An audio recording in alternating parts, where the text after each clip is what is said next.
So I just want to walk through one of these. I think once you see one, the other is not that bad. So let me walk through example one really, really quickly with you guys. We're labeling the special right triangle, then finding the missing sides. Okay, so since I'm doing this one right here, let me circle it. Let's take a look. I know that I have a right angle, and I know that this angle measure right here is 30 degrees. So which of my special right triangles will I be using? Well, let's take a look up at the top here. This is the triangle that has 30 and 90, so a 30, 60, 90 triangle is what I'm going to be using.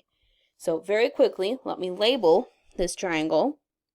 You got 30 degrees there, 90 there, 60 there. Now, let's say on the chance that I didn't remember all of the side lengths, okay? Well, from our exploration, our proof, we knew that the hypotenuse was 2. Okay? Fun trick, and something that always helped me with the 30, 60, 90 triangle. The side across from 30.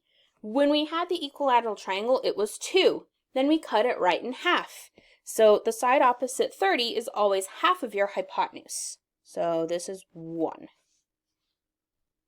From here, you could use Pythagorean theorem to find that third side length. Or you can remember that we are working with the 30, 60, 90 triangle. That other value is square root of 3. It doesn't matter how you remember, okay? The important part is that you do need to remember those side lengths. That is the most important part, is you need to remember them. Okay, we need to find n. We need to find m. Remember what we did in our first video where we had the similar triangles and set up a proportion? We're going to do the same thing here. So let me kind of highlight some of the stuff. We're going to find m, and 2, our hypotenuse on the 30, 60, 90, is going to correspond to that. I think in this case I'm going to put m in the numerator, so m over 2. Now, what else do I know? Well, I also know that I have my short side length here, and I have my short side length right over here as well. So let's do 2 over 1 for the second fraction.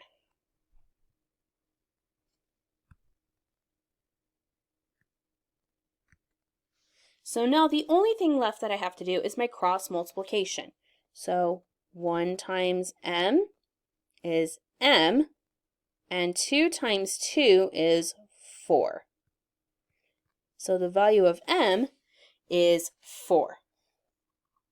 That was not bad. So let's go ahead and do side n. Okay, this time I'm going to box them. So n and square root 3. We're going to put n in the numerator. So n over the square root of 3 equals, let's go ahead and stick with our 2 over 1 for our second fraction. 2 over 1.